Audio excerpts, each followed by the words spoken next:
Hallelujah. Pakpan natin si Lord. Thank you so much, oh God. Thank you, Jesus. Oh, glorify your name. Hallelujah. Hallelujah. Patuloy ka namin pinupuri, Panginoon. At patuloy ka namin pupurihin, oh God. Hallelujah. Salamat po sa buhay at kalakasan. Salamat po sa pag-iingat mo sa amin sa bawat oras, minuto, segundo ng aming buhay. Salamat po, Panginoon. God, sa umagang ito, O God, napupuri ka pa namin, O God. Salamat, salamat po, O God, sa mga biyaya mo, Panginoon, na walang sukat kalagyan, O God. Sa pangalan ni Jesus. Kaya, Lord, sa oras na ito, patuloy po kaming nagpapakumbaba, Panginoon.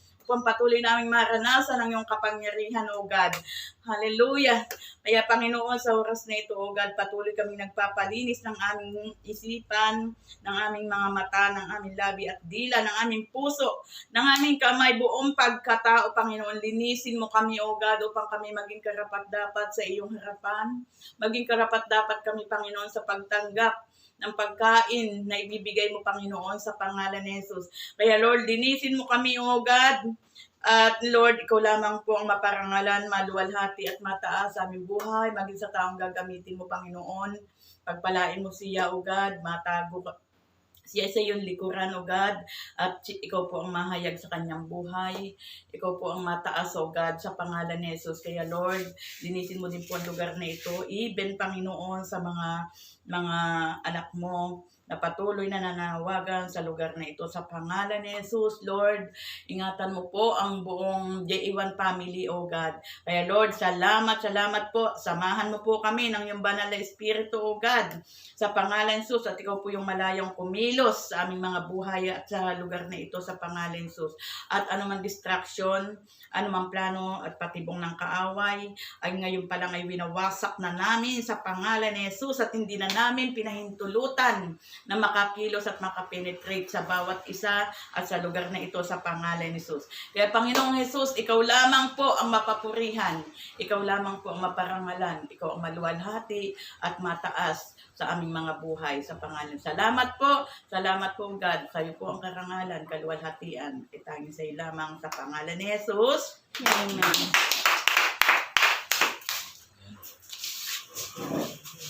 Good morning sa bawat isa sa ating lahat.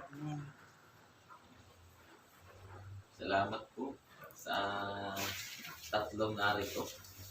Nasa 300. Oh, parang Spartan ah. 300. Yan. Tayo po ngayon ay nasa huling Thursday ng taong 2021. Ano po? Salamat po sa Lord at tayo ay umabot sa araw na ito. Matatapos na naman ang taon. Salamat sa Lord at sinamahan tayo na muli hindi niya tayo iniwan at pinabayaan. Kaya sa hamaga pong ito ay dahil nga tayo ay last Thursday na, matatapos ng ang taon, ay ito yung binigay po ng Lord sa akin. Kanina balikwas ako alas 4. Wala akong ina-assign na at magtuturo. Ngayon sabi, wala nga pala akong na-assign. Sabagay, last Thursday na. Hindi ako na lang mag-share. Ngayon, kanina po habang ako'y nagkakape, ito po yung aking nabuklat. Sabi po ng Colossus chapter 3, verse 8. Sabi po rito, ngunit ngayon, itakwil na ninyo ang lahat ng galit, puot at sama ng loob. Iwasan na ninyo ang panlalait at malasmang pananalita. Huwag kayo magsisinungaling sa isa't isa, sapagkat hinubad na ninyo ang dati ninyong pagkatao, pati ang mga gawa nito. Isinuot ninyo ang bagong pagkatao na patuloy. Sinuot na ninyo ang bagong pagkatao na patuloy na nababago at nagiging kalarawan ng Diyos na lumikha sa inyo, upang lalo ninyo siyang makilala. Kaya't sa kalagayang ito, wala nang pagkakaiba ang Griego at ang Hudyo, ang tuli at di tuli, ang dayuhan at ang hindi sibilisado, ang alipin at ang malaya. Ngunit si Kristo ang pinakamahalaga sa lahat, at siya ay nasa inyong lahat. Kaya nga dahil kayo hinirang ng Diyos, minamahal niya at pinili para sa Kanya, dapat kayong maging mahabagin, mabait, mapagpakumbaba, mahinahon at mapagtiis. Magpasensya kayo sa isa't isa. Kung may hinanakit kayo kanino man, magpatawad kayo gaya ng pagpatawad sa inyo ng Panginoon. At higit sa lahat, taglayin ninyo ang pagmamahala na siyang nagbubuklod sa lahat sa ganap na pagkakaisa. Paghariin ninyo sa inyong puso ang kapayapaang kaloob ni Kristo, sapagkat iyan ang dahilan kung bakit kayo tinawag sa isang katawan. Magpasalamat kayong lagi. Ang salita ni Kristo ay hayaan ninyong lubusang manatili sa inyong puso. Turuan ninyo at paalalahanan ng isa't isa ng may buong karunungan. Buong puso kayong umawit ng salmo, ng himno at mga awit ng espiritual nang may pagpasasalamat sa Diyos. At anuman inyong gawin o sabihin, gawin ninyong lahat sa pangalan ng Panginoong Hesus. At sa pamamagitan niya ay magpasalamat kayo sa Diyos Ama. Sige po, palakpak natin Diyos. Maraming salamat sa umaga pong ito. Minsan pa inising mo kami sa aming pagkakahimlay, Panginoon. At kami narito sa mga harapan ng papakumbaba at inaamin namin na kami walang magagawa kung kami hiwalay sa iyo. Salamat po sa inyong mga salita na minsan pa ay nagpapaalala sa amin na walang ibang mahalaga kundi ang iyong anak, ang Panginoong Jesus. At minsan pa sa iyo po mataas na purpose pa sa pangalan ni Jesus. Amen. Ngayon po, sabi ko nga po kanina, matatapos na ang taon, ay siguro na bukulot ko ito. Minsan, dahil nga matatapos na ang taon, baka meron pang, may mga galit pa po, meron pang, siguro, dahil tao tayo eh. Tayo, nasa physical tayo, nasa flesh tayo. Kaya hindi tayo makakaramdam ng tampo, ng galit, ng pot, Kaya ito isang pagpapaalaala na sa haba man po nung binasa ko, dahil nilahat ko na kasi ang ganda naman. Nilahat ko na. Kasi matatapos po ang taon, kinakailangan talagang tatapusin natin ang taong ito ng mapayapa ang kalooban, masaya, sasalubungin. Bagamat ang totoong bagong taon natin is yung Hebrew calendar, tayo ay nasa mundong ito. Di syempre, tayo nakikisabay sa Gregorian calendar, na maganda sa lahat na sasalubungin natin yung 2022 na may kagalakan, mapayapa. Bagay sa edin natin yung mga latak sa puso natin, na kinakailangan masaya talaga tayo na sisimulan natin yung bagong taon ng talagang tayo ay masaya at nagagalak sa Panginoon, Kaya sabi po rito ay tanggalin, itakwil talaga natin yung galit po at sama ng loob, iwasan ninyo ang panlalait at malaswang pananalita. Alam ko naman po na yung mga ganitong salita ay wala na sa atin, yung mga malalaswang salita at mga panglalait, Pero ito hindi nawawala sa atin bilang tao kasi kahit Kristiyano tayo, alam po natin lahat na minsan nakakaramdam tayo ng galit, nakakaramdam tayo ng puot, ng sama ng loob, Kasi tao nga tayo, nakakaramdam tayo nun. Kaya ito pagpapaalala sa atin ng Diyos ngayong umaga na bago matapos ang taong 2021 ay tayo ay kung meron man tayong nakaalitan, meron man tayong nakasamaan ng loob, patawarin natin. Sabi rito ay magpatawaran, Sabi po rito sa 13 na magpasensyahan kayo sa isa't isa. Kung may hinanakit kayo kanino man, magpatawad kayo gaya ng pagpapatawad sa inang Panginoon. Kasi yun yung number 1 pagpapakita na totoo tayong Kristiyano, na marunong tayong magpatawad. Kahit tayo yung naagrabyado, tayo na rin na magpatawad. Hindi porket tayo yung agrabyado, tayo yung maghihintay na tayo ay lapitan. Kasi bilang Kristiyano, si Kristo, hinubad niya yung pagka-Diyos niya. Nagpakumbaba siya. Kaya bilang Kristiyano, dapat ganun din tayo. Na tayo bababa rin. Siya bumaba sa trono. Tayo dapat bumaba rin talaga. Kaya sabi rito, higit sa lahat, taglayin ninyo ang pagmamahala na siyang nagbubuklod sa lahat. Sa ganap na pagkakaisa. Mas masarap naman nagmamahalan Ano po, masarap na tayo ay, kasi yun yung buklod ng pagkakaisa. Kaya kinakailangan isang spirit talaga. Na kailangan talagang ang bawat isa ay nag-uunawaan, nagmamahalan para walang kaguluhang nagaganap po ba. Kaya sabi po rito, paghariin ninyo sa inyong puso ang kapayapaan kaloob ni Kristo sapagkat iyan ang dahilan kung bakit kayo tinawag sa iisang katawan. Yan. Sabi, paghariin niyo ang kapayapaan galing kay Kristo, di ba? Kasi meron mga kapayapaan na galing sa libutan. Kaya sabi ni Kristo, kapayapaan na binibigay ko sa inyo. Ito yung kapayapaan na hindi kayang, natitulad ng ibinibigay ng sanglibutan. Ano po, kaya higit sa lahat na kapayapaan yung kay Kristo galing. Yung kasi kapayapaan galing sa libutan, na expiration, may katapusan. Pero yung kapayapaan galing kay Kristo, iyan ay panghabang buhay. Ano po? Kasi ang kapayapaan galing sa libutan, kapag napasa iyo yung gusto mo, yung minibili mo, payapa ka. Pag may pera ka, payapa ka. Dahil pag wala kang pera, struggle na uli. Ano po? Pero pag ikinahay Kristo, makuha mo man o hindi yung kagustuhan mong minimiti, alam mo na hindi kalooban ng Diyos, kaya hindi nakapunta sa iyo yun. O kaya naman, tinuturuan ka ng Diyos na maghintay. Kaya naman, kung wala kang pera, payapa ka pa rin kasi naniniwala ka na kailanman, sabi ng Diyos nga sa Hebreo, na kailanman di niya tayo iiwan, ipababayaan man. Ano magagawa sa atin ng tao? Laging ang Diyos ang may magagawa sa ating buhay. Ano po? Kaya, sabi dito, ang mga salita ni Kristo, hayaan ninyong lubusang manatili sa inyong puso. Ano po? Yung mga salita talaga ni Kristo, yung talagang dapat manatili sa ating puso. Hindi yung galit. Hindi yung puot. Hindi yung inggit. Kinakailangan ma-wipe yung mga yun sa puso natin, kundi yung salita talaga ng Diyos yung manatili sa ating puso. Kasi kapag salita ng Diyos na nasa puso natin, kailanman hindi tayo madidiktahan ng mga negative thoughts. Ang tanging magdidikta sa atin ay yung salita ng Diyos. Tanging si Kristo yung magdidikta sa atin. Ano po? Kaya, turuan ninyo at palalahanan isa't isa ng may buong karunungan. Buong puso, ayun.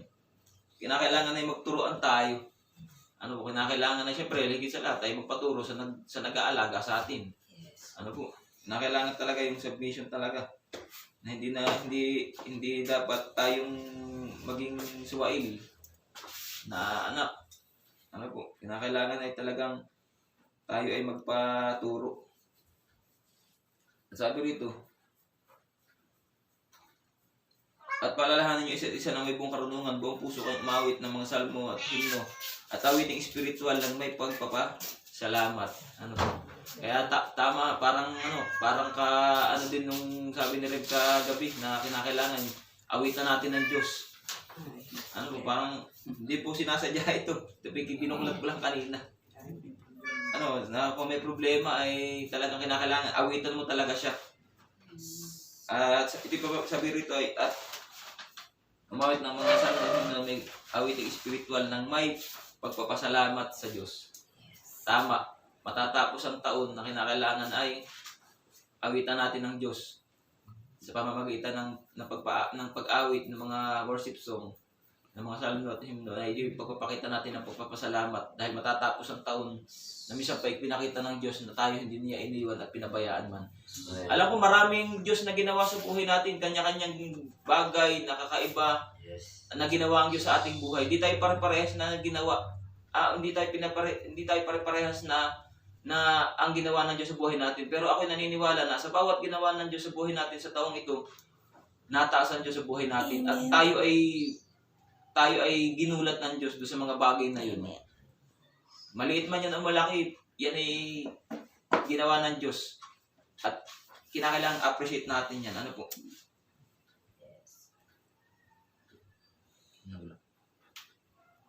Yan, sabi ko rito ay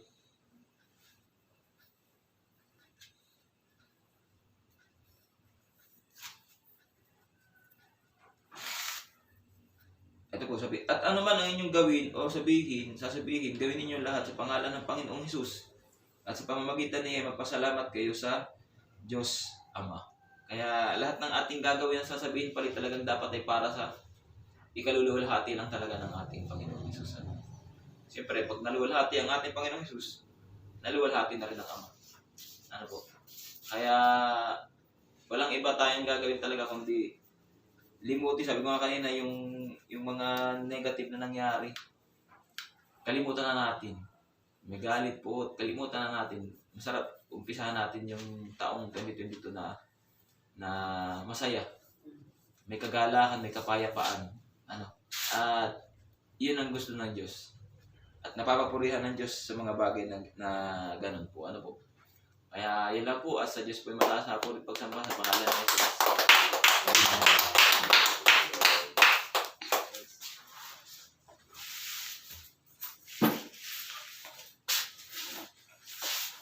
Dito tayo po ay Okay.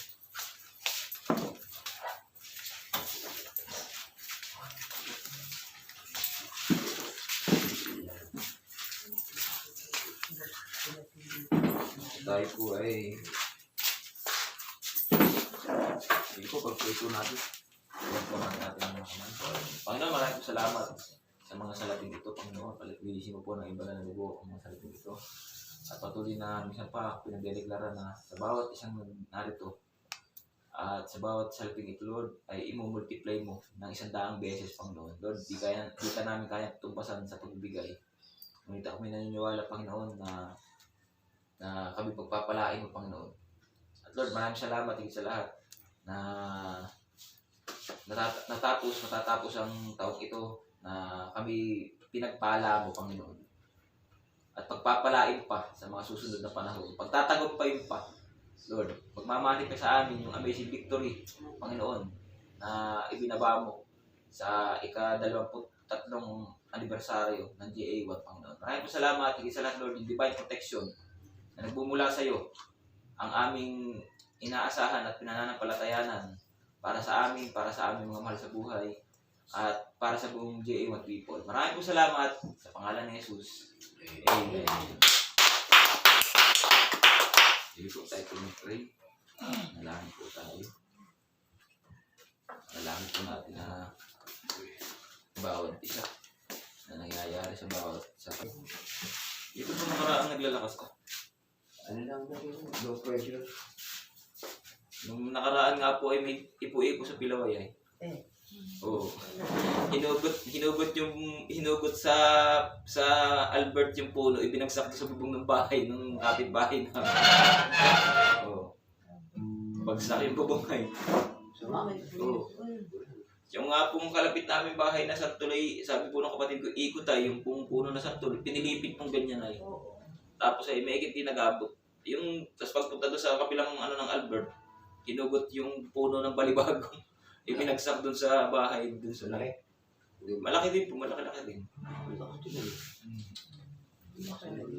Ang mga kayakas nga daw pinaikot sa langit. Malaki din. Talbugan nga daw po yung tinta ng nanay ay. Ito na po nakaraan. Gila ko nang may nabunot na puno. Malakas din. May nabunot nga po yung puno. Malakas. Bagsak doon sa... Malaki yun.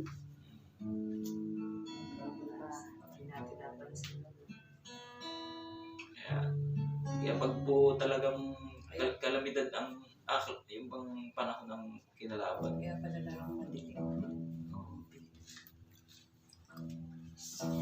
Pag-pray po natin na ang mga gawain, mga darating pang gawain, ating Kristo na darating. Masalamat tayo sa Diyos. Siguro ngayon talagang pasalamat sa Diyos. More on tayo. Thanksgiving sa Lord. Sige po. Halit po tayo.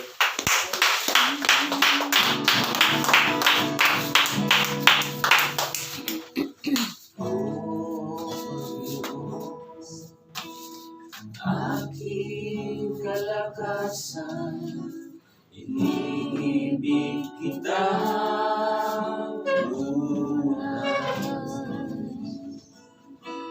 Matibay na buo at tagapagligtas.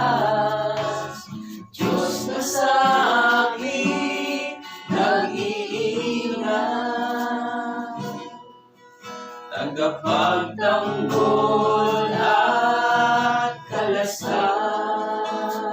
Ano ba?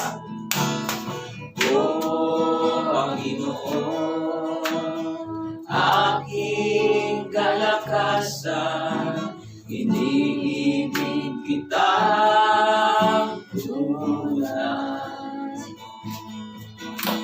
Matibay na muong at tagapagligtas, Diyos na sa akin nag-iingat, tagapagtanggol at kalasas. O Yahweh, dakila at tapat, papurit pagsambay, karapat dapat kang tumanggap. Ang pagdakila at pagmamahal sa'yo ay alay. Ikaw ay banal, Diyos na magpakailan pa man. O Yahweh, dakila at tapat, papurit pagsambay, karapat dapat kang tumanggap. Ang pagdakila at pagmamahal sa'yo ay alay. Ikaw ay banal, Diyos na magpakailan pa man. Ikaw ay banal, Diyos na magpakailan pa man. Ikaw ay banal, Diyos na magpakailan pa man. Hallelujah.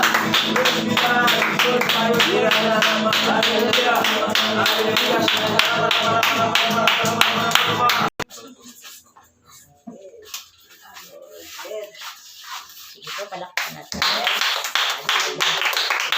Hallelujah, Father God, maraming salamat po sa katagumpayan muli ng gawain sa umagang ito, Lord. Salamat po, Panginoon, sa mga salita mo na nahayag ng iyong lingkod sa umagang ito. I-bless mo po siya at ang kanyang buong pamilya, O God. Ano man ang desire ng kanyang puso, Lord God. Ikaw po ang magpatupad sa ayon sa iyong kalooban. Maraming salamat po, Panginoon. Lord, patuloy mo po kaming turuan sa mga salita mo na nahayag sa umagang ito. Lord, ito naging kalakasan namin, Panginoon, naging pag-asa at patuloy po, Lord God, na maranasan namin ang pag-ibig na nagmumula sa iyo. Buklodin niyo po kami, Panginoon, ng pag-ibig na nagmumula sa iyo. In Jesus' name at Lord, salamat po at patuloy kami matuturuan sa mga salita mo na nahahayag sa araw-araw na aming pag-abulay-bulay ng mga salita mo. Salamat po, Panginoon. At Lord, ano man ang desire ng aming puso, Lord God, kami nananampalataya na ngayon pa lamang, Lord, ito'y tinugon muna sa pangalan ni Jesus, sapagkat, Lord, kami mananagumpay, ano man ang pagsubok, Lord, ito'y napagtagumpayan na namin sa pangalan ni Jesus. Marami pong salamat, O Diyos, sa pansamantalang pag-iwalay namin, O God, Lord, na doon na, Lord God, na binigay mo na ang saganang pagpapala at, Lord, sa aming pag-uwi. Lord, ingatan mo kami at bantayan ng mga seraphim angel mo. At, Lord, darating kami sa aming pansamantalang tahanan, Lord, na doon ang mga ibinaba mo, pagpapala at ibinuhos mo, Panginoon, sa bawat isa sa aming mga mahal sa buhay. Maraming salamat, O Diyos. At Lord, marapat lamang po na ibalik namin sa iyo ang pinakamataas sa papuri, pagsamba at parangal. In the name of the Lord Jesus Christ. Amen. Yes, Lord. Sabi ko, hindi na kumain. Tatalog natin ang dakila po. Tayo ng malakas at bigla. Yung puno ng pag-asa, yung puno ng pananampalataya, yung apoy, Lord, to share the gospel. In the name of the Lord Jesus Christ, and we say, Amen. Ay, sinta. Makalimutan ko. Mm. Yung can mic na, yung can